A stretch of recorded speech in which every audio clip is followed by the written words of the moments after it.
All right, guys, thanks so much for joining us for part 2 of our 3-part HOKA video series, where we look at the benefit of stiff rocker and this new sort of different brand, HOKA One One. In this video, we're gonna crack open and delve deeper into 2 specific models, the Bondi 7 and the Clifton 7. First, we've got to remove one thing from your minds: weight. While they look a little bit clunky, these shoes are as light or within about 2 ounces of their competitors.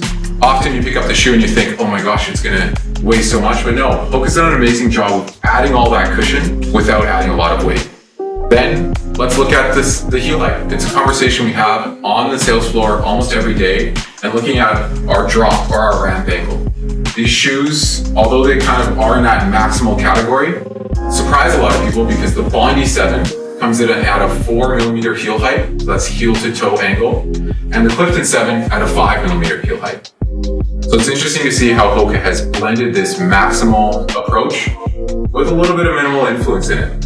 So the Bondi 7, of course, is that thicker soled, wider based, and overall a little bit stiffer model in comparison to the Clifton 7, which is maybe a little more performance oriented, a little lighter weight, slimmer design, slimmer look, and not quite as stiff as the Bondi 7. So let's have a look. What do you think? Clifton 7, Bondi 7, are these both trucks? Is it a car and a truck? Where are we finding success with these shoes? Most people are attracted to the Clifton because it's slimmer, it's a little more sleek, the sidewalls aren't as noticeable.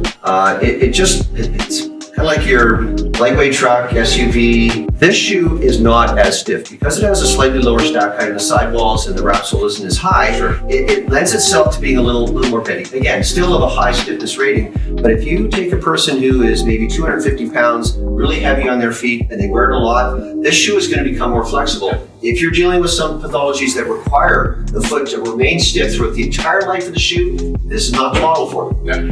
The Bondi is the model to go to when we're really trying to have that stiff, rocker sort of cast that you want for the person. Right. And so absolutely you're going to go to this when you want to unload that foot and you do not want the foot bending. Whereas if you have a little more leeway there, a person coming in from post-surgery, I'm going straight to the Bondi. I'm not even necessarily putting this in the conversation unless I'm given that leeway by the referring healthcare person. And after fitting each of these shoes probably about 1,000 times each, we'll start to feel and notice little nuances and changes where the Clifton maybe fits a little narrower in the heel, and again is a slimmer, lighter weight design, whereas that Bondi 7 is going to come maximal, really spacious toe box, and do a great job of accommodating those tough orthotics.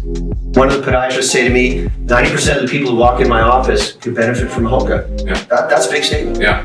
Okay, so we've looked a little closer at those top 2 models, the Bondi 7 and the Clifton 7. Hope you enjoyed that video. Stay tuned for video number 3, where we're going to look at some of the up-and-coming and other features and models within the HOKA lineup that we're really excited about and want to talk about.